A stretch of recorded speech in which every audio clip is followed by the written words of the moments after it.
Most of her officers and crew were rescued by a nearby LSM, but 6 men were killed and 73 missing. Simultaneous with the agony of Abel, a flight of conventional kamikaze found Rear Admiral Dayo's gunfire support force patrolling waters off the Motobu Peninsula. When they struck, Dayo fortunately had his ships concentrated, and they were ready for the divine winds, which could do little more than stagger a destroyer and crash a 40mm mount aboard battleship Tennessee. One sailor who was blown into the air landed atop a 5-inch gun turret, where he crouched while calmly stripping off his burning clothing to await a cold bath from the nearest fire hose. Marine Corporal W. H. Putnam either fell or was blown overboard, surfacing near a big life raft. He clambered aboard, finding unusual company in the presence of the headless torso of the kamikaze who had crashed his ship. Thus the scourging of the American fleet off Okinawa continued unabated, but once again the kamikaze had failed to strike the paralyzing blow so eagerly sought by Admiral Ugaki. Losses among the suiciders are not exactly known, although 185 of them had participated in the assault, an enormous decline from the 355 making the first attacks. The decrease would continue until on June 21, 22, Ugaki could scrape together only 45 decrepit divine winds, the shriveled petals remaining on the deadly floating chrysanthemums. Triumphs of logistics, though impressive, usually do not make rattling good reading, as one British historian wrote of the Napoleonic Wars. Yet the industrial and logistics feat of the United States of America fighting the first great two-ocean war on record is unrivaled in the history of humankind, and at Okinawa during the culminating Battle of the Island War, as well as the greatest amphibious operation in military annals, the Americans had to overcome 2 unprecedented challenges. First, it had to supply this unrivaled sea invasion at a distance of 7,500 miles from its western shores. Second, it had to keep a fleet unsurpassed in numbers of ships and firepower constantly at sea for weeks at a time, while feeding it with ammunition, food, fuel, airplanes, and those myriad lesser demands of an invader engaged on land and sea and in the air. Even more than Admiral Spruance's 5th Fleet and Mitch's Task Force 58, General Buckner's 10th Army was a monster of consumption. Between April 1st and 16 alone, no less than 577,000 tons of supplies were landed on the Hagushi beaches, a record achieved in the face of 2 destructive storms and the attacks of the kamikaze.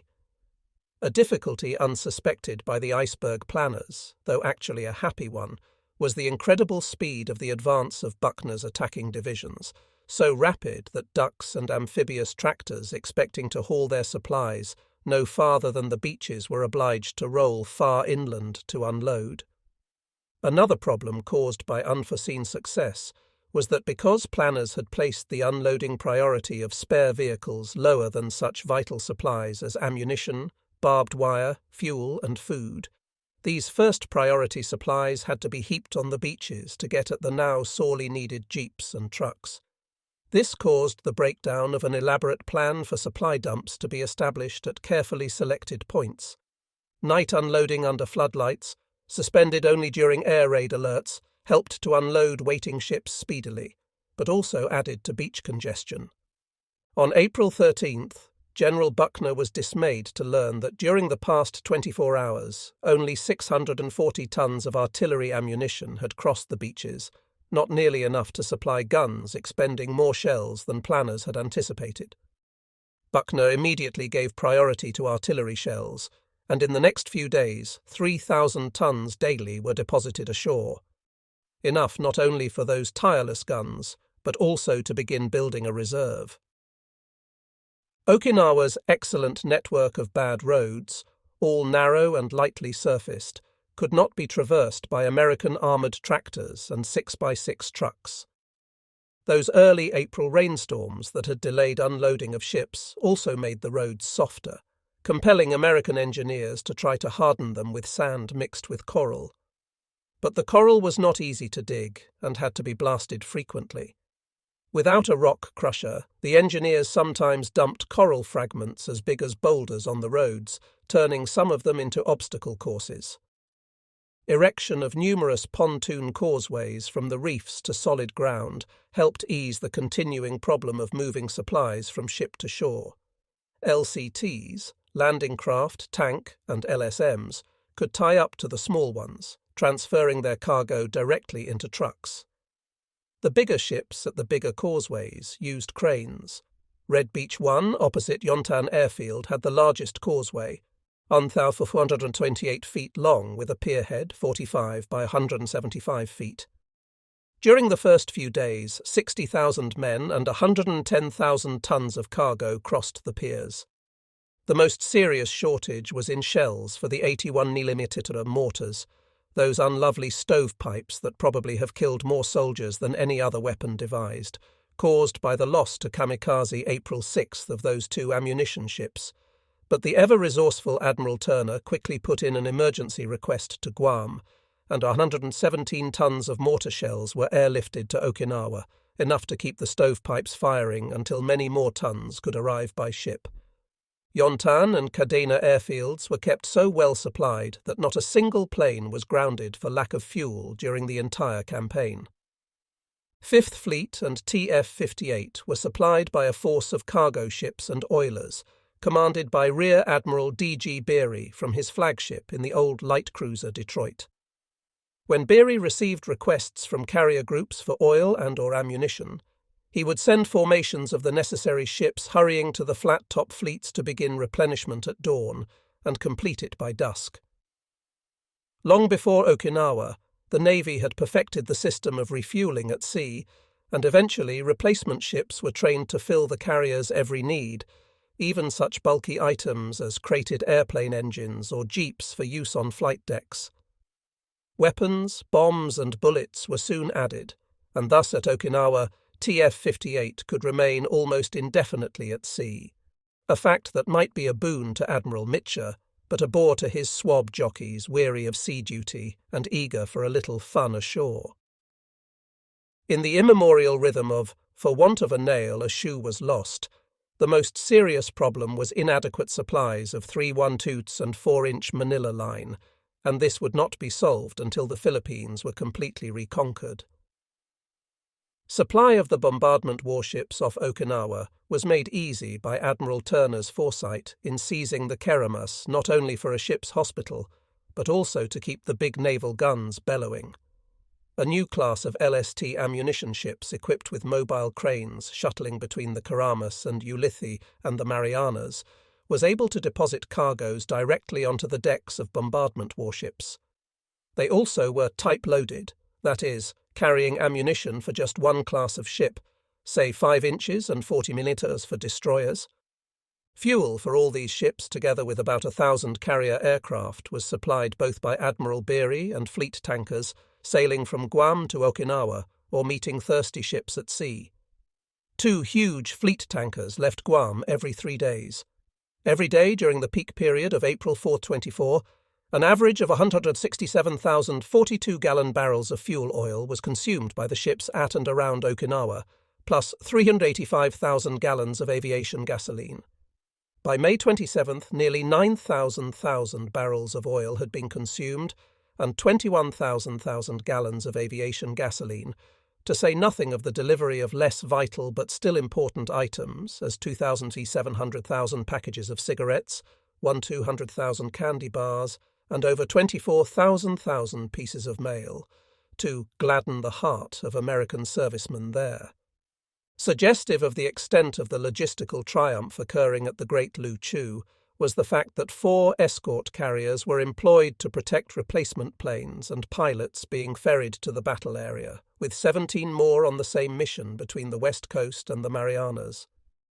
Aside from the loss of those 2 ammunition ships, Japan's naval and air forces did next to nothing to interfere with this enormous supply pipeline.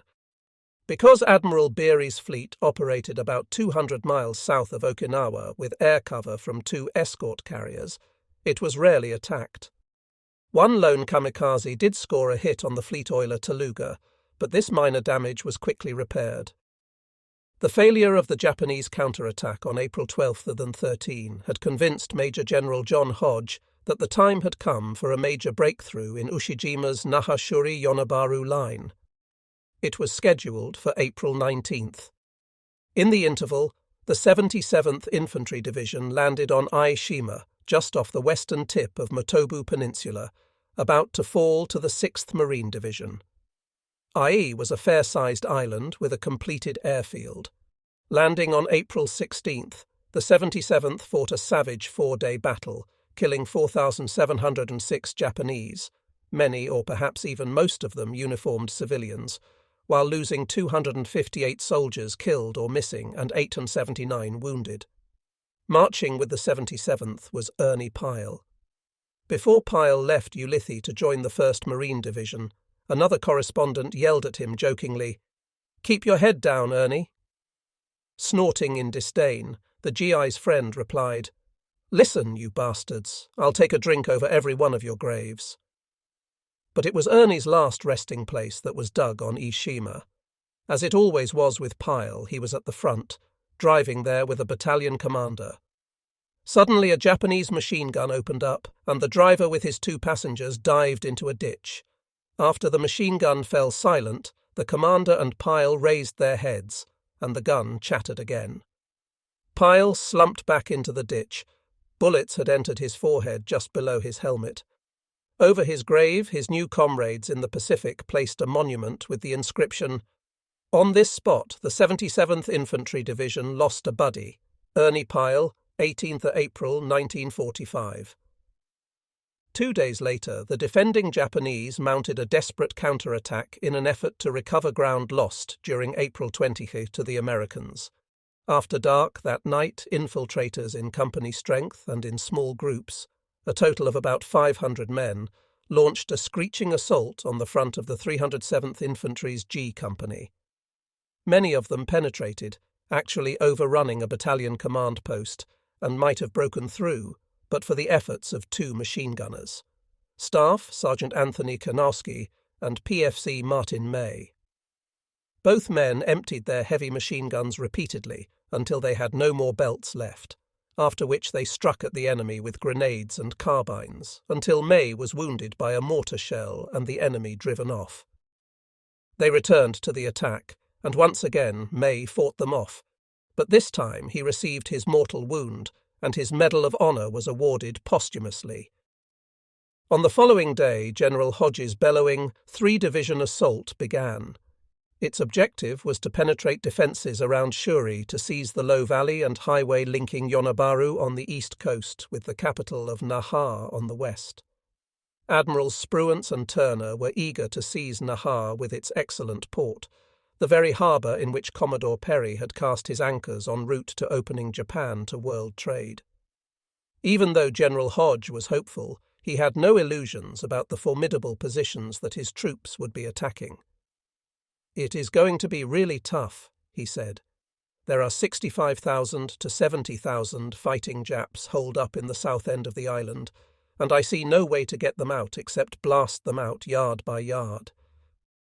He also said that because he faced a bristling front without flanks stretching from the Pacific Ocean on the east to the East China Sea on the west, there was simply no opportunity for large-scale manoeuvre. Instead, Nahashuri-Yonabaru had to be cracked by weight of metal.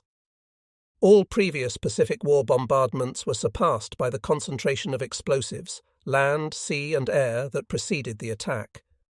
27 battalions of Army and Marine artillery ranging from 105mm to 8-inch howitzers, 354 pieces in all, produced a barrage of 75 pieces per mile, the proportion increasing as the array moved from east to west. Bursting on the enemy with a horrible roar at dawn of the 19th, a rain of howling shells struck Japanese emplacements for 20 minutes to the front of the 7th and 96th Divisions. 6 battleships, 6 cruisers, and 9 destroyers firing on call thickened the cannonade with projectiles ranging up to 1,800 pounds, while 650 Navy and Marine aircraft either flew close-up air support for the waiting troops or punished the enemy's outposts and Ushijima's Shuri headquarters with rockets and 1,000-pound bombs. Meanwhile, troops boated in transports covered by planes and warships made another feint at the Minatoga beaches in the south, hoping to draw off some of the enemy's strength. But Ushijima was not deceived and gave no such orders. Instead, he reiterated his instructions to all commanders to keep their men safely below ground. Needless to say, they were strictly obeyed even when, after its opening 20-minute explosions, the American artillery lifted its fire to begin pummeling the rear areas for 10 minutes, while American troops feinted at the Japanese front, hoping to deceive the Japanese into believing the bombardment had ceased and thus lure them above ground. But they still remained invisible, so that when their enemy's fire returned to their front again, no one was caught above ground. Actually, few Japanese were killed and wounded by this massive artillery assault, even though 19,000 shells had been fired at them.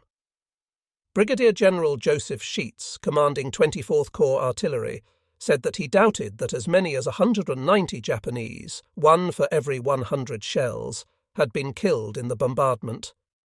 Nevertheless, the assault went forward and began to measure its gains in yards. At the outset, all seemed well. Major General George Griner's 27th Division, entering Okinawa combat for the first time, had been assigned a pre-dawn assault on the extreme right flank of the 24th's front. Griner hoped to outflank the enemy by a night attack, having read a captured 62nd Division intelligence report stating, "The enemy generally fires during the night, but very seldom takes offensive action then." In his night attack, Griner would have to cross Makinato Inlet, and to do this would need to construct bridges and improve the road leading to the water. This could not be done by day, for the Japanese had complete observation of the terrain north of the Uraso-Mura escarpment. So the bridges were built farther back, and the engineers trained in assembling them and breaking them down.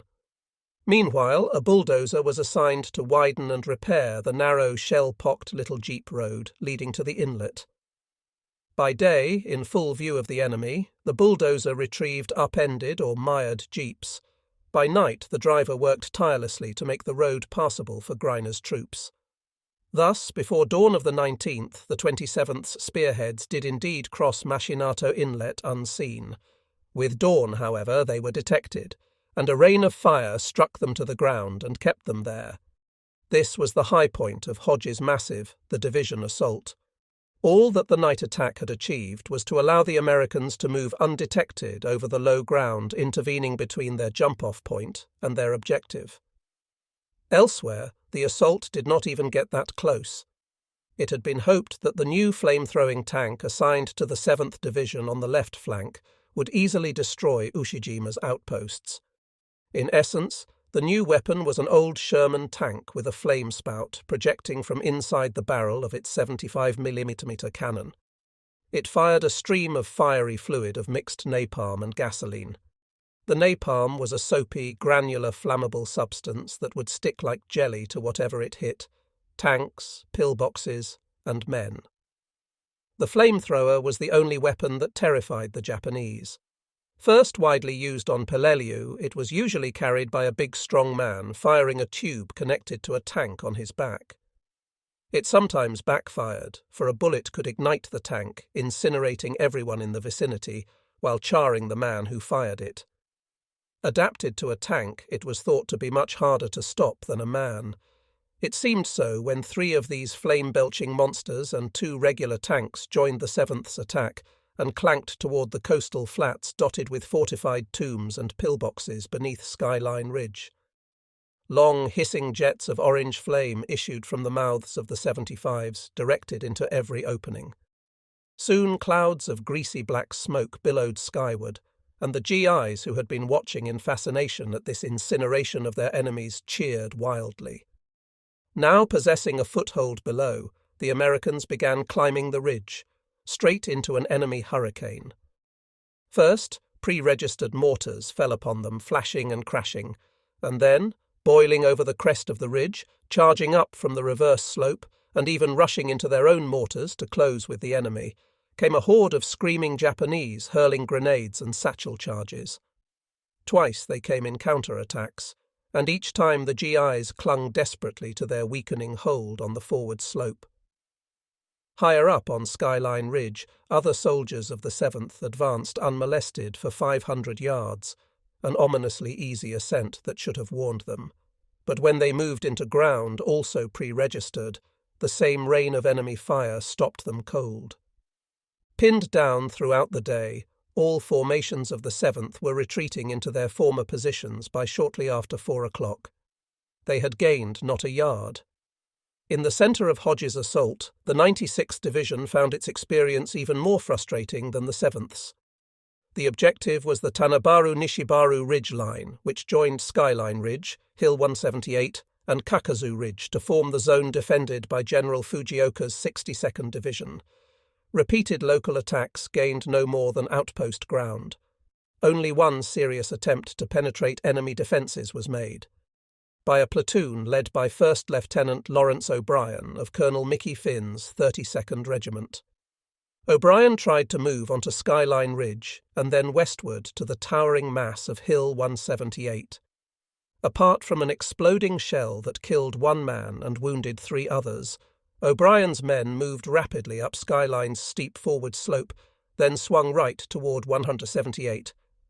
A Japanese machine gun chattered, and the Americans took refuge in an abandoned pillbox.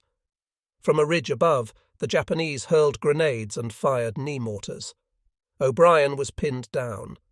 Major John Connor, the battalion commander, sent a platoon to the rescue, but this unit also came under enemy fire so scourging that only 6 men of the platoon returned to base alive and unwounded.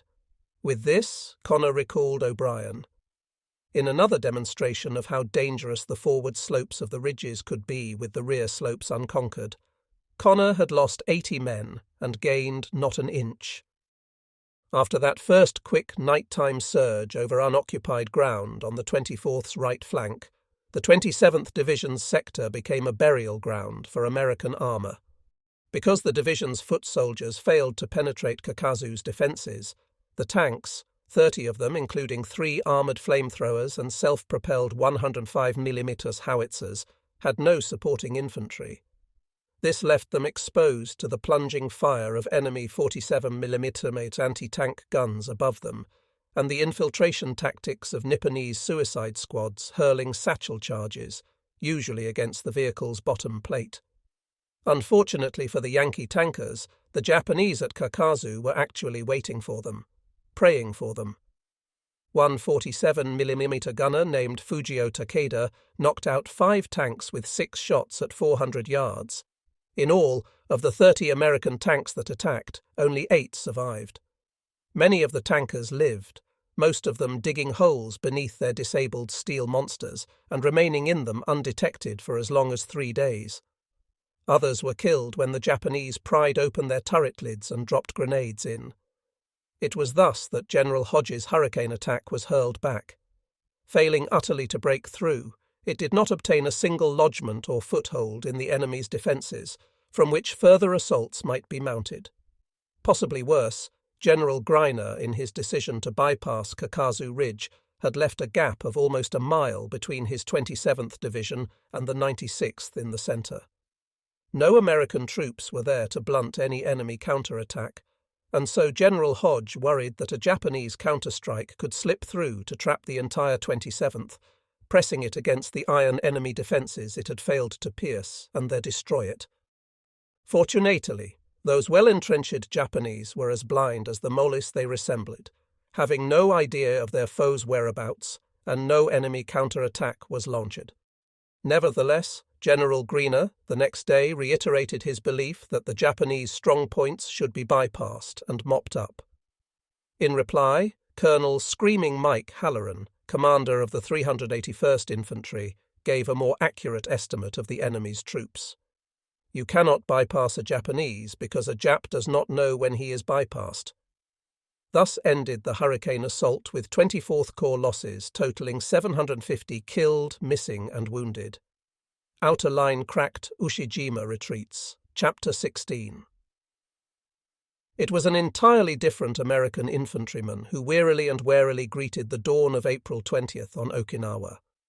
Up until the fiery failure at Kakazu during April 12-13 and the bloody repulse of April 19th at Shuri's outer defences, The Army infantry in the Pacific, apart from a few isolated instances and during only two major battles, Saipan and Guam, had been fighting a war in which manoeuvre was possible. These were on the great land mass of New Guinea, the second largest island in the world, and the Philippine archipelago with its thousands of islands, big and small. In these campaigns, manoeuvre was not only possible, but mandatory if casualties were to be kept minimal, and the enemy being attacked was usually fighting from log and mud fortifications, half naked and half starved by the effectiveness with which the submarines and warships of the United States Navy had severed their supply lines. The casualties were indeed minimal, as the boastful Douglas MacArthur would trumpet to the world in his tireless pursuit of supreme command in the Pacific, and the Army infantry had few, if any, days, such as the crucibles at Kakazu and before Shuri. But now, though dimly, the GIs realized that they had come to their own Tarawa, Peleliu, or Iwo Jima, with their fortifications of steel, concrete and coral, interconnected by mazes of tunnels with interlocking fire and all approaches pre-registered by every weapon. They now knew, as the Marines in the Central Pacific had learned, that enormous massed bombardment of these truly formidable defences from sea, air and land was usually, if not always, no more effective than a smokescreen. True, they would cause some casualties, but never enough to be decisive, and the accident of a lucky hit could never be repeated on call.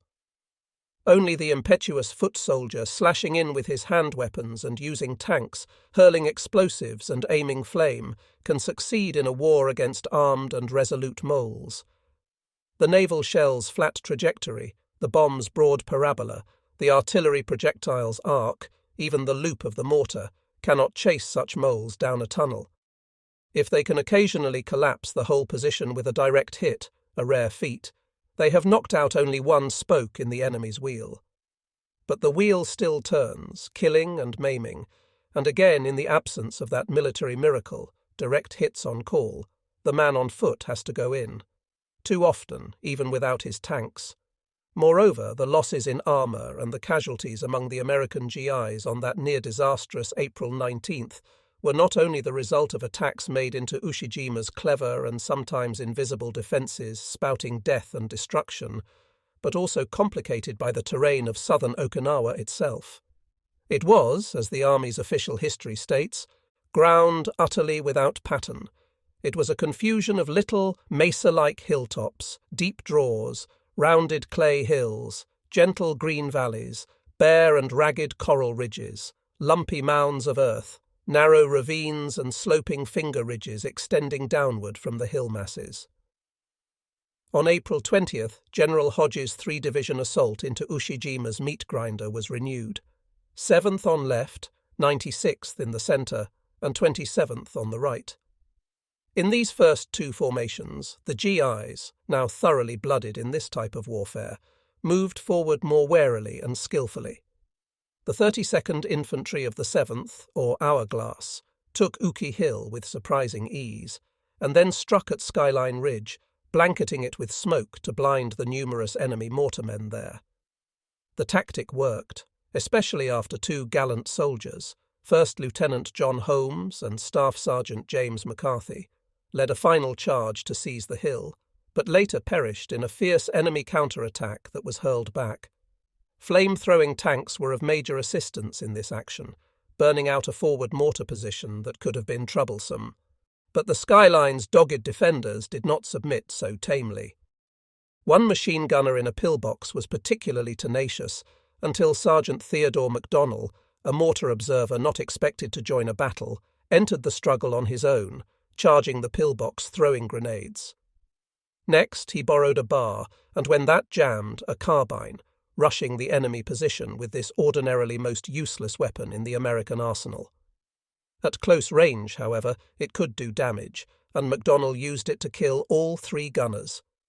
Then, his Celtic blood aroused, he picked up the enemy gun and heaved it down the embankment, followed by a knee mortar. Without pausing to thank MacDonnell for this distinguished favour, one of Colonel Finn's companies proceeded to clear Skyline at a cost of 2 killed and 11 wounded. Hill 178 now came under American fire, and after 2 days, patrols blasting enemy caves found these positions stuffed with corpses, 200 in one, 100 in another, 50 in a third, and 45 in a fourth. Those who had survived had been withdrawn. The 184th Infantry's objective was the Rocky Crags, 2 coral pinnacles that had to be taken before towering Hill 178 could be assaulted. But no headway was made the first day. Dismayed, General Arnold came to the front to study these obstacles. Deciding that the crags could be fragmented by direct artillery fire, he ordered a 155mm howitzer up front. Setting up on a knoll 800 yards away and firing over open sights, the crew's first missile, a 95-pound shell with a hardened tip and a concrete-piercing fuse, sent a hefty chunk of coral flying into the air. 7 more destructive shots so upset the Japanese that they sprayed the knoll with machine gun fire. 2 men were wounded, and the survivors quickly dug a hole for their gun. Now unseen, assisted by other guns and flame-throwing tanks, the Americans literally shot both crags into smithereens until both collapsed on themselves. To the 7th's right, the 96th struck at 3 ridges. Tanabaru-Nishibaru Tombstone. It took 2 days of savage fighting to clear Tombstone and to advance to the crest of Nishibaru. On the night of April 21-22, the Japanese counterattacked 3 times against a battalion of the 302nd, commanded by Lieutenant Franklin Hartline. In one charge, Staff Sergeant David Dovell lifted his machine gun to fire it at the enemy full trigger, severely burning his hands on the red-hot barrel. Dovell was also wounded in both legs, but survived. Meanwhile, soldiers firing light or 60mm mortars elevated their small stovepipes to a dangerously close 86 degrees, dropping shells only 30 yards to their front. Colonel Hartline joined the battle, throwing grenades and firing the weapons of the fallen. At 3:15 a.m., the Japanese retreated, leaving 198 dead comrades behind. Tanabaru now lay temporarily open, and it was Captain Hoss Mitchell's Lardasses who seized the opportunity. Its earlier losses filled by replacements, the company fought a savage hand grenade battle that lasted nearly 4 hours, until Mitchell, with 3 grenades and a carbine, rushed the crest to wipe out a machine gun nest. By nightfall of April 23rd, the 96th held its objectives securely, though it had paid a bloody price of 99 killed and 19 missing with a staggering 660 wounded. Even so, the success of the 7th and 96th clearly indicated to General Hodge that Ushijima's outer line was cracking. Soldiers of the 27th on the 20th, except for 2 companies that panicked and fled in disorder when they blundered into an enemy position, were not quite so careful as their comrades in the centre and left, probably because they had had a comparatively easy time of it on April 19th. Still on the right flank, the New Yorkers moved confidently against a position called Item Pocket, unaware that it was probably Ushijima's toughest and most cleverly designed fortification. Its name derived from its presence in the eye, or item, grid square on the American tactical map. It consisted of coral and limestone ridges running like spokes on a wheel from a swale at its centre. Against it came 2 battalions of Colonel Gerard Kelly's 165th Infantry, the first commanded by Lieutenant Colonel James Mahoney on the left and the second under Lieutenant Colonel John McDonough on the right. Resisting them was Lieutenant Colonel Kosuke Nishibayashi's 21st Independent Infantry Battalion of about 600 soldiers, together with 200 or 300 Okinawan conscripts. All had been working for months on Item's defences, which they called Gusakuma after a nearby town. There was no safe way to approach the position. Because 2 bridges on Highway 1 had been knocked out, tanks could not menace it. Every ridge was protected by mortars with machine guns zeroed in from others. Tunnels ran beneath the ridges with openings on either side and on the top. Thus each ridge was a Kakazu in miniature, abundantly stocked with food, ammunition and water. Until Item fell, there could be no real progress south. No real attempt to penetrate Item was made on the first day, but on the night of the 21st, a detail of 8 men from McDonough's battalion, led by Technical Sergeant Ernest Schoeff, tried to seize a ridge in a night attack and provoked one of the wildest fights of the Okinawa campaign. 40 to 50 Japanese screaming "Banzai" and hurling grenades charged them from about 40 yards away. Scrambling into foxholes that they had dug, Schoeff's men fought back with grenades of their own, rifle shots, rifle butts, even hurling rocks. PFC. Paul Cook took out 10 of the enemy before being killed himself, and when they closed for hand-to-hand fighting, Schoeff broke his M1 rifle over one enemy's head, grabbed an Arisaka rifle from another's hands to bayonet him, and then shot a third mushroom-helmeted assailant. Wisely, the GIs made a fighting withdrawal, counting only 2 of their own dead and another missing. Such fierce local encounters would characterize the item pocket fighting lasting until April 25th, and it was a company led by Captain Bernard Ryan that finally broke through the stubborn item barrier. On the 25th, Ryan with 2 platoons climbed a key ridge and was savagely attacked by Japanese trying to drive them off. But they held, and then, assisted by other companies, began clearing the ridge to turn item's seaward flank. Nevertheless, resistance continued until April 28th, when Highway 1 was finally opened to southbound American traffic. Now Greiner's troops began to extend their grasp on the Uraso-Mura escarpment's western flank, suffering so severely that the division's losses rose above 500 during a single day. By the morning of April 24th, the western end of the Uraso-Mura escarpment was in American hands. Only Kakazu in Ushijima's outer defences remained unconquered. Hoping to reduce that stubborn position, Hodge formed a special attack force under Brigadier General William Bradford, the 27th Assistant Division Commander.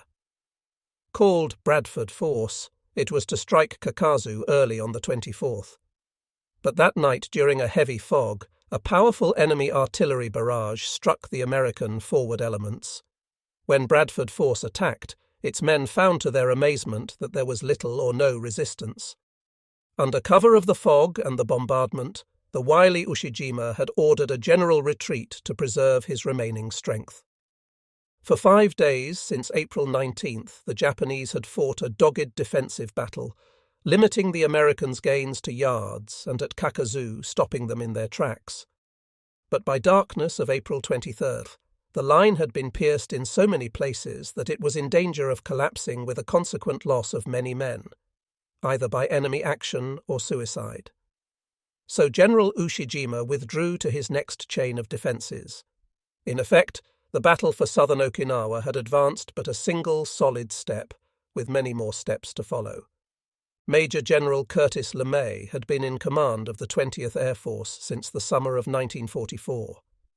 At 39, this burly flyer, so big he could barely fit into a fighter cockpit, was anxious to apply his theories of incendiary bombing with the new B-29 Superfortress bomber then coming off the production lines. It was not until February 1945, however, that he had enough of these gigantic aircraft to stage a major firebombing raid, this time on Kobe and with such excellent results that an ecstatic LeMay prepared for the monster March 9th strike at Tokyo that became the most destructive air raid in history. Now believing, like all those bomber barons so detested by Dwight Eisenhower, that his command alone might bring Nippon to her knees, LeMay was not happy to be ordered to concentrate on the enemy air bases on Kyushu in support of the Okinawa operation. From April 16th onward, the superforts hammered the kamikaze airfields, while their chief, speaking in language customarily garbled by the cigar or pipe clenched between his teeth, appealed to General H.H. Hap Arnold, Chief of the U.S. Army Air Force, for permission to resume strategic bombing. It was not granted, if only because Fleet Admiral Nimitz had been able to convince the Joint Chiefs that the immediate short-range effects of punishing the suicider bases would in the long run prove more valuable than the long-range results of strategic bombing. So the superforts continued to strike the Kyushu fields, even though Admiral Ugaki frequently used all the late-model fighters at his disposal in an effort to destroy them.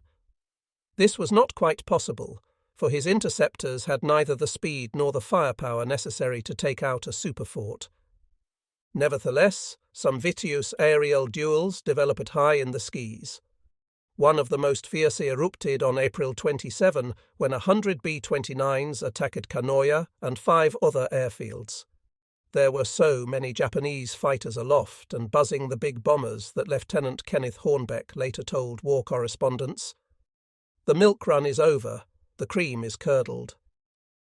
Lieutenant Philip Van Schuyler reported, "They must have made 100 attacks on the 11 B-29s that I saw, and 30 on our 4-plane section." One crippled superfort flying out of formation was pounced on by 4 enemy fighters releasing white phosphorus bombs across its path. By skillful manoeuvre, the stricken aircraft broke clear. 4 fighters fell and 1 superfort was lost. On the following day, American gunners, using their electronic computing gun sights, claimed to have shot down 36 Japanese fighters together with 13 probables. Again, a B-29 was lost. Using the tactics of pattern bombing, the Americans blanketed the Kyushu fields with fragmentation and demolition bombs, cratering runways and taxiways, riddling everything erect and destroying revetments. They also struck at hangars and shops filled with planes under repair while mangling irreplaceable tools. Japanese fighters compelled to land wherever they could on Kyushu became so scattered that Ugaki and Sugahara found it almost impossible to assemble them for concentrated flights intended to clear the Okinawa skies for the following kamikaze. Thus, many more suiciders than usual were exposed to the stuttering guns of naval and marine flyers off the carriers, and more frequently the marine corsairs based at Yontan and Kadena. Nevertheless, Ugaki and Sugahara managed to put together Kikusui 4, scheduled for 2 main attacks April 27th and 28, and a preliminary on April 22nd. LeMay's attacks continued into May, and although a total of 24 superforts were lost, with 233 damaged, the enemy's losses in fighters, though never known exactly, were certainly astronomical. Moreover, the superforts achieved their objective in crippling the aerial fleets of Admiral Ugaki and General Sugahara. As often happens, either because of luck, enemy indolence, or favourable weather, the prelim was more destructive than the main bout. 20 Navy and 46 Army kamikaze came diving out of a haze, concealing them from the gunners on the Higuchi ships. One crashed and sank a landing craft, and another capsized the minesweeper Swallow. A third struck destroyer Isherwood among its depth charges aft, setting off a monster explosion that mangled the tin can's stern and sent it crawling slowly toward Karama. 2 other destroyers suffered minor damage. There might have been much more destruction at Higuchi, but for the marine pilots at Kadena and Yontan. They reported 36 kills, mostly among unskillful young suiciders unable to evade their attacks. Major George Axtell, on his first combat mission over the Great Lu Chu, became an ace in one flight, shooting down 5 Vals. On April 27th and 28, the tireless Ugaki and Sugahara managed to put 100 kamikaze into the air. 4 of them were Baka bombers. On the first day, they struck at dusk with fighter escort, inflicting only minor damage on 4 near-missed destroyers. But at 8:41 p.m., the hospital ship comfort sailing southwest of Okinawa with a full load of patients on a clear night, and during a full moon with the ship lighted according to the Geneva Convention, which by policy and preference the Japanese never observed, was deliberately dive-bombed by a kamikaze. The pilot was well aware of the privileged status of his target, having dived at it in a preliminary run before pulling up and banking to dive again. His plane and bomb crashed through 3 superstructure decks before exploding in the surgery compartment. Comfort did not sink, nor was there any panic. By a miracle of exemplary calm and the efforts of firefighting and repair crews, and despite casualties of 30 killed and 33 wounded, some of these either sick or wounded patients, the hospital ship was able to remain seaworthy while the repair crews dealt successfully with fire and flooding. Captain Aidin Tuka took all precautions. swinging out undamaged lifeboats on weather decks and deliberately darkening his ship against the possible onslaught of another predatory kamikaze, and was thus able to make Guam in safety 5 days later. The next day, the B-29s, in vengeance it is to be hoped, scorched and scourged enemy fighters on Kyushu, leaving few escorts for the 33 suiciders bound for Task Group 58.4, one of 2 fast carrier groups still off Okinawa. Finding the Americans, 2 Zero suiciders dove out of the sun on destroyers Haggard and Ullman. By bad luck, a 40mm shell from Ullman hit Haggard's main gun computer, leaving its 5 inches useless. Fortunately, both Zeros missed, but then another kamikaze crashed Haggard's starboard side, detonating a 550-pound bomb against her forward engine. A second suicider missed Haggard by 10 feet, but then as Hazelwood came to her assistance, a third scored a direct hit on her main deck that killed Commander Volkert Dow and 45 officers and men. Hazelwood remained afloat, but Haggard had to be towed to the Karamas. Upon its arrival, Haggard's skipper, Lieutenant Commander Victor Sobal, and all other hands on deck gaped in amazement and dismay at what they beheld in the anchorage. If not exactly a graveyard of ships, it was at least a hospital emergency room stuffed with every category of floating cripple. Destroyers and all types of smaller ships, minesweepers, tenders, destroyer escorts, LSMs, LCTs, in every stage of wreckage or disrepair were everywhere. Some had lost their masts, the smokestacks of others were either crumpled or missing, twisted guns hung over gunnels like broken teeth or were pointed uselessly upward, superstructures were caved in, while in the sides of dozens of other vessels were gaping, jagged black holes, some of them covered by makeshift cofferdams looking like blisters, while missing bows were sometimes similarly protected against flooding, or else had been jammed up against sagging bridges like steel accordions. Commander Sobal's heart sank when he saw how many damaged vessels were in line for repairs ahead of his own. It could be weeks or more, and then, by the time Haggard would be ready to enter the floating dry dock, it might be discovered that she could not stand the flooding of just one more compartment, and thus could not be repaired at all. So Sobal ordered his crew to turn to improvise and scrounge and cannibalize and invent and borrow, that universal service euphemism for pilferage or pinching, whatever they needed but could not obtain by requisition. This required not only skill-fingered sailors, but light-fingered ones. There were enough of the first kind among Haggard's welders, electricians, steam fitters, carpenters, and the other technical mates needed to run a modern warship, and a superabundance of the second kind among bosun's mates and ordinary deckhands. The light-fingered details scrounged or borrowed enough scraps and pieces of lumber and other materials needed to patch a hole 20 by 18 feet where the suicider had crashed.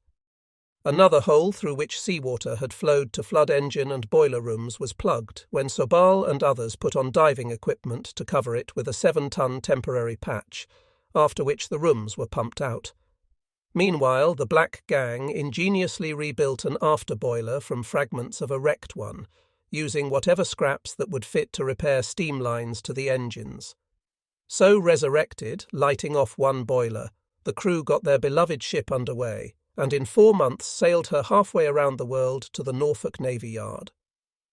On April 29th, Emperor Hirohito's birthday and the most important holiday in Japan, Lieutenant General Mitsuru Ushijima summoned his top commanders to his headquarters in a tunnel underneath Shuri Castle. For days they had been privately arguing over Isamu Cho's proposal for a massive counterstrike against the Americans. Now Ushijima wished them to discuss whether or not his strategy for defending Okinawa should be changed. Some historians say Ushijima was not present, others insist that he was.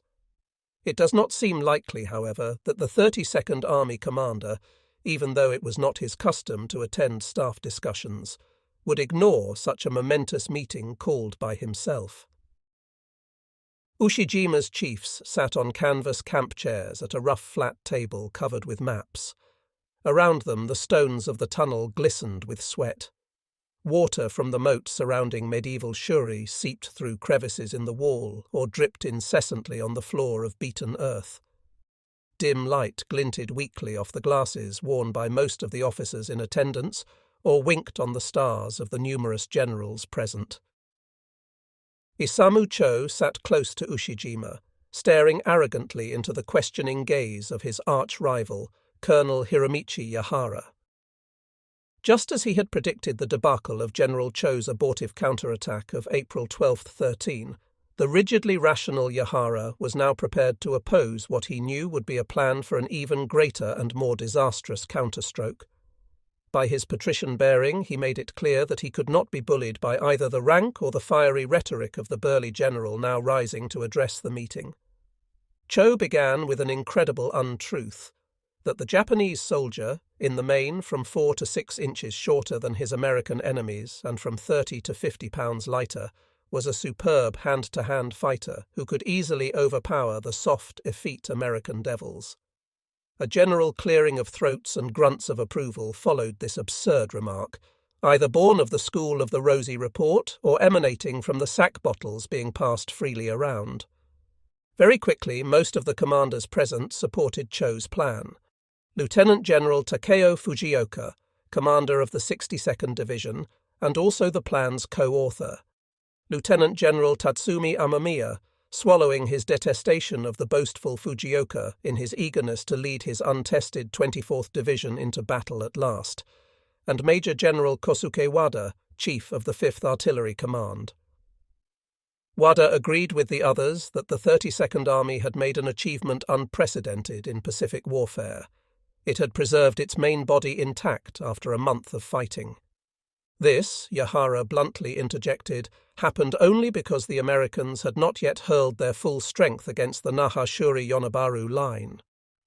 But now that the outer defences had fallen because of the April 12-13 fiasco, the American commander was strengthening his assault forces, according to intelligence reports. An even bigger disaster would ensue if Cho's massive counter-offensive were approved, he warned. And to speak of the valour of the troops was foolish, because even now, since there had been no issue of sweet potato brandy on the Emperor's birthday, the men were discontented. For 30 days, these gallant men had risen every morning to look down upon a Hagushi anchorage still choked with enemy ships. The divine winds had not blown them away. It was difficult for even Japanese soldiers to believe that the Navy would come to their rescue, nor could they be blamed for complaining about being asked to fight alone one day's sail from the homeland. It was true, Isamu Cho replied slowly, that the Americans had not thrown in all their strength. But they were doing so now. There was a new Marine division in the enemy's assault line, the 1st, the hated butchers of Guadalcanal. Another, the 6th, was due to join them. This was the moment to destroy the Americans' fresh power. But, Cho continued, the 32nd Army had also been reinforced. Had not our Chief General Ushijima in his wisdom concluded that the enemy was not interested in storming the Minatoga beaches, and so had ordered our comrades of the 24th Division and 44th Brigade to join us here? Now it is we who are at full strength. Let us strike the enemy immediately and annihilate them before they can grind down to our main line. Careful, full-scale counterattack, not the foolish glory of the Banzai, would crush the Americans. There must be help from the kamikaze, then massed artillery fire with the troops attacking all along the line. The fresh 24th Division would be hurled at the centre and open a hole through which the 44th Brigade would pour in a thrust to the west coast. The 44th would then wheel south, and the 1st Marine Division would be isolated and annihilated. The American 24th Corps would be rolled up. There should also be counter-landings on both flanks. The 26th Shipping Engineer Regiment would embark from Naha in barges, small boats and native canoes to strike the rear of the Marine Division. Later, the youths of the 26th, 28th and 29th Sea Raiding Squadrons would cross the reef and wade ashore to help the engineers. A similar counter-landing would strike the rear of the 7th Infantry Division on the east. It would be difficult to conceive a more complicated plan of attack, and Cho's proposal calling for so many disconnected and disparate sallies, a montage of uncoordinated sorties, if ever there was one, paid absolutely no heed to what the enemy's reaction might be. Moreover, it was made doubly difficult by the Japanese unfailing reliance on a night attack to cancel out the American superiority in artillery, even if this meant confusing their own troops. Yet, when Colonel Yahara arose to criticize the operation, he praised it as tactically excellent, probably because he was about to demolish it as a strategic monstrosity and did not want to alienate Cho entirely. Yahara said, "To take the offensive with inferior forces against absolutely superior enemy forces is reckless and will only lead to certain defeat.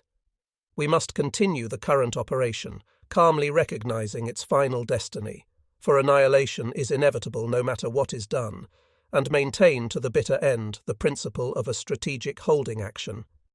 If we should fail, the period of maintaining a strategic holding action, as well as the holding action for the decisive battle for the homeland, will be shortened. Moreover, our forces will inflict but small losses on the enemy, while on the other hand, scores of thousands of our troops will have been sacrificed in vain as victims of the offensive." Yahara sat down. It was now up to Ushijima. He nodded to Cho. The attack would begin at dawn on May 4th. Before that, the flank counter-landings would be launched. Before them, the artillery would commence, and before everything would come, the kamikaze. The Japanese aerial assaults began at 6 o'clock on the night of May 3rd. Once again, the bombers sought to get at the rich pickings in the Hagushi anchorage, but 36 of them were shot down and the rest forced to unload at high altitude with little damage. Only the suicide-diving kamikaze broke through. They sank destroyer Little and an LSM, while damaging 2 mine layers and an LCS. After midnight, 60 bombers struck 10th Army rear areas, coming in scattering window. Terrible anti-aircraft fire rose in criss-crossing streams of light, as though 1,000,000 narrow-beamed searchlights were aimed into the night, and the bombers dropped their loads aimlessly, though some of them landed in a marine evacuation hospital.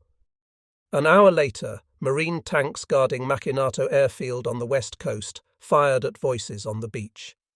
American cruisers, destroyers and gunboats on flycatcher patrol shot at squat Japanese barges sliding darkly up coast from Naha. The barges lost their way. Instead of landing far enough north to take the Marines in their rear, they veered inshore and blundered into the outposts of B Company, 1st Marines. The Japanese sent up a screeching and gobbling of battle cries, and the surprised Marines sprang to their guns. All up and down the sea wall the battle raged, with Marine Amtraks moving out to sea and coming in again to grind the Japs to pieces between 2 fires. Some 500 Japanese died in this futile west flank landing. The east flank landings came to the same annihilating end. Navy patrol boats sighted the Japanese craft. They fired at them and turned night into day with star shells. Soldiers of the 7th Division's reconnaissance troops joined the sailors to complete the destruction of 400 men. At dawn, the main attack began. It went straight to the doom that Colonel Yahara had predicted. Wave after wave of the 24th Division's men shuffled forward to death in that grey dawn, moving among their own artillery shells, taking this risk in hopes of getting in on the Americans. But the soldiers of the 7th and 77th Divisions held firm, while American warships, 16 battalions of division artillery and 12 battalions of heavier corps artillery, plus 134 airplanes, smothered the enemy in a wrathful blanket of steel and explosive. Ships as big as the 14-inch gunned New York and Colorado, as small as gunboats with 20mm cannons, ranged up and down the east coast, firing at the Japanese on call. Across the island, the kamikaze dove again on ships in the Hagushi anchorage, again falling on the luckless small vessels of the radar picket screen. With them were the Baka bombs. This May 4th, one of the Baka hit the light mine layer Shay and set it temporarily on fire.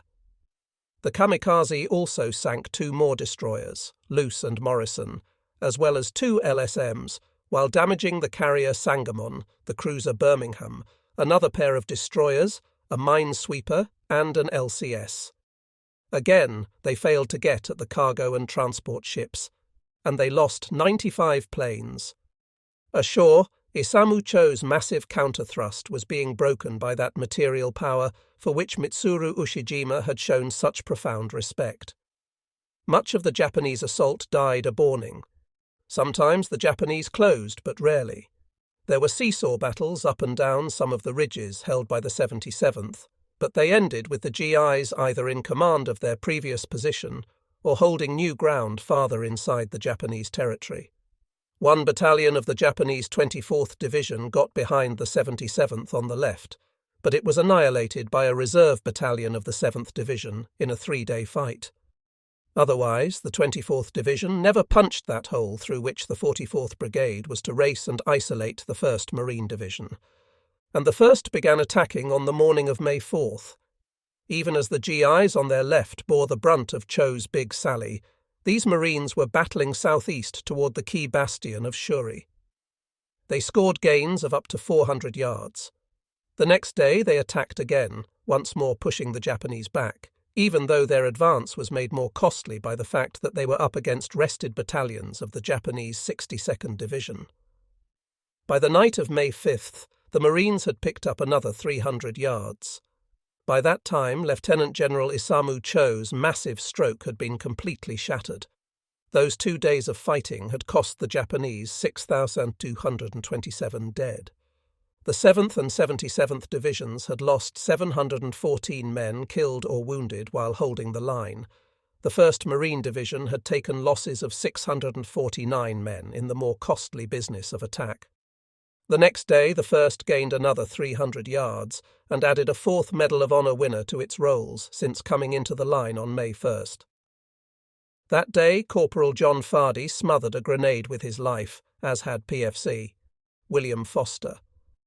Sergeant Elbert Kinser did it on May 4th. 2 days before that, Corpsman Robert Bush had risked his life to give plasma to a wounded officer, driving off a Japanese rush with pistol and carbine, killing 6 of the enemy and refusing evacuation, though badly wounded. There would be more Medals of Honor won in the days to come. The 1st Division, by May 5th, had come against Ushijima's main line, as had the GIs on their left. In front of the 1st was the western half of the Shuri bastion. To their right was Naha, and this would be assigned to the 6th Marine Division the next day. In the sector of both these marine divisions were systems of interlocking fortified ridges such as those encountered on Iwo Jima, nor would the way be made easy here by further counterattack. A change had taken place at Shuri Castle. In tears, Lieutenant General Ushijima had promised Colonel Yahara that from now on he would listen to no one but him. The Ushijima-Cho relationship had ended in the recrimination of a red and useless defeat. Isamu Cho argued no longer. He became silent and stoical, convinced now that only time stood between the 32nd Army and ultimate destruction. One of the still unexplained puzzlers of the Battle for Okinawa is why Lieutenant General Simon Bolivar Buckner allowed 2 veteran Marine divisions to stand idle in the north, the 1st for a month, the 6th for nearly 2 weeks, instead of using them to relieve 1 or 2 Army infantry divisions badly battered in his 3-division assault on the Naha-Shuri-Yonabaru line. The answer, unpleasant though this speculation may be, seems to be that Buckner wanted the Army infantry to have the honour of crushing the Japanese 32nd Army. There is nothing especially biased or prejudiced in such an attitude, and it is actually much more common among commanders of rival services than is generally understood. A similar decision by a Marine general occurred when Major General William Rupertus, commanding the 1st Marine Division at Peleliu, hesitated much too long before relieving his crippled 1st Regiment with a regiment from the 81st Infantry Division. He did it only after ordered to do so by Major General Roy Geiger, who was commander of the 3rd Marine Amphibious Corps. But Buckner's reluctance was somewhat more surprising in that the 1st Marine Division was probably the most experienced fighting formation in the American armed forces. 70% of the 6th, though new to battle as a unit, was composed of veterans from other divisions in other campaigns. It was not until April 28th that Buckner decided to put fresh troops into his renewed Down Island offensive. The 7th would remain in place on the left, and the 96th would be relieved by the 77th. The 1st Marine Division would relieve the 27th Infantry Division on the 77th's right, with the 6th Marine Division holding the western flank. Thus the line: 7th, 77th, 1st, 6th, 24th Corps, 3rd Corps. Almost simultaneously with this realignment, there arose a dispute over a proposal made by Major General Andrew Bruce of the 77th. Just before Cho's counterattack, Bruce had suggested that his division envelop Ushijima's rear by storming the Minatoga beaches below him. On Leyte, Bruce's 77th had made a strikingly successful landing behind the Japanese line at Ormoc, where the 77th rolled a pair of sevens, and he was confident he could do the same on Okinawa. Once ashore, his division could either move inland to take Iwa, a road and communications centre on the island's southern tip, or push north to join the 7th near Yonabaru. Buckner gave no serious consideration to the suggestion after his supply officer, Brigadier General David Blakelock, reported that though he could supply food for the operation, 10th Army had not enough ammunition to spare for it. On the last count, Blakelock's analysis was correct, for even 10th Army's splendid service of supply had not yet been able to compensate for the loss of those 2 ammunition ships on April 6th. Buckner was also aware that 10th Army planners had rejected the Minatoga beaches before L-Day. The reefs were too dangerous, the beaches inadequate, and the area exposed to strong enemy counterattack. Beach outlets also were commanded by a plateau, and Bruce's landing would be too far south to receive support from Hodges' corps in the north, and was also out of range of his artillery. These were indeed daunting considerations, although hardly more formidable than the drying reef and seawall at Tarawa, or even the reefs and seawall at Hagushi. Other division chiefs besides Bruce supported his proposal, although not necessarily to be executed by his division. Major General Pedro del Valle of the 1st Marine Division believed a Minatoga landing was advisable, although it should be made by the more experienced 2nd Marine Division, still in 3rd Corps Reserve. Major General Lemuel Shepherd of the 6th said later he had suggested use of the 2nd several times to Buckner, pointing out that the logistics argument did not apply to this formation because it had enough beans and bullets of its own to sustain a 30-day assault. A landing by the 2nd, he wrote later, would have seriously threatened Ushijima's rear and required him to withdraw troops from the Shuri battle or employ his limited reserve to contain the landing. Army historians of Okinawa in their book on the campaign were agreed that Minatoga would have produced logistical difficulties and might have failed, but only if it were attempted before the end of April. If made after May 5th, the date that Cho's abortive counterstrike was shattered, it could not have been opposed by more than 2,000 or 3,000 men. Colonel John Gerard, 10th Army Operations Officer, had learned by late April of Ushijima's order for the Japanese 24th Division and 44th Brigade to move north into Shuri, where they joined Cho's assault. This left Minatoga lightly defended, and Gerard, who had originally opposed a landing there, now strongly recommended it. So did General Hodge, who went to 10th Army headquarters to urge Buckner to envelop the enemy there. But the 10th Army commander did not agree, again basing his rejection on the logistics argument, even though he now knew that the 2nd Marine Division could operate for a month on its own supplies. Buckner's decision became highly controversial in the stateside press even before the Okinawa campaign had ended. Such influential newspapers as the Washington Star and the New York Herald Tribune, probably at the urging of Admiral King, flatly stated that the secondary landing should have been made. Some historians in defense of Buckner have suggested that if the 10th Army commander had even suspected that the Okinawa fighting would continue through May, and then for almost another agonizing month in June, he might have preferred to risk a quick end to it by landing in Ushijima's rear. This is a specious argument, the purest conjecture apparently based upon nothing more substantial than a desire to exonerate the 10th Army commander for having failed to take what can only be described as a gamble with little risk.